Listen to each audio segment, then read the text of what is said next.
आखिर कैसे हुई भगवान विष्णु जी की चक्र की उत्पत्ति। एक बार भगवान विष्णु जी यानी नारायण जी ने सोचा कि वह अपने इष्ट देवों के देव महादेव को प्रसन्न करने के लिए उन्हें 1000 कमल के पुष्प अर्पित करेंगे। पूजा की सारी सामग्री एकत्रित करने के बाद उन्होंने अपना आसन ग्रहण किए और आंखें बंद करके संकल्प को दोहराए और फिर अनुष्ठान शुरू किए। यथार्थ में शिव जी के इष्ट नारायण हैं और नारायण के इष्ट शिव जी हैं, किंतु आज इस क्षण भगवान शंकर जी भगवान की भूमिका में थे और भगवान नारायण जी भक्त की। भगवान शंकर जी को एक ठिठोली सूझी। उन्होंने चुपचाप सहस्त्र कमलों में से एक कमल चुरा लिए। नारायण जी अपने इष्ट की भक्ति में लीन थे।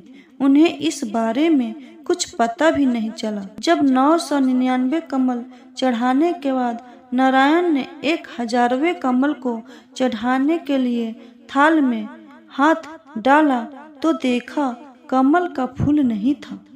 कमल पुष्प लाने के लिए न तो वे स्वयं उठकर जा सकते थे, न किसी को बोलकर मंगवा सकते थे, क्योंकि शास्त्र की मर्यादा है कि भगवान की पूजा अथवा कोई अनुष्ठान करते समय न तो बीच में से उठा जा सकता है और न ही किसी से बात की जा सकती है।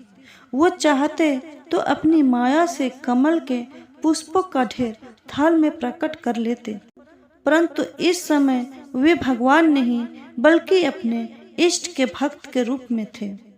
इसलिए वे अपनी शक्तियों का उपयोग अपनी भक्ति में नहीं करना चाहते थे।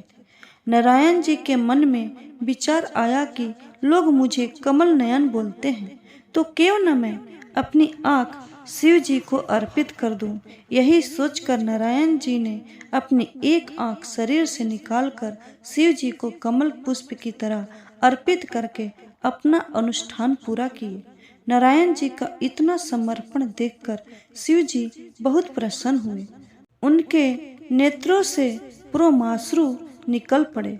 इतना ही नहीं, नारायण जी के इस त्याग से शिव जी मन से ही नहीं बल्कि शरीर से भी पिघल गए और चक्र के रूप में परिणित हो गए। भक्ति से प्रसन्न होकर शिव जी ने उनसे वरदान मांगने के लिए कहा। फिर भगवान विष्णु जी ने अजय शास्त्र का वरदान मांगा।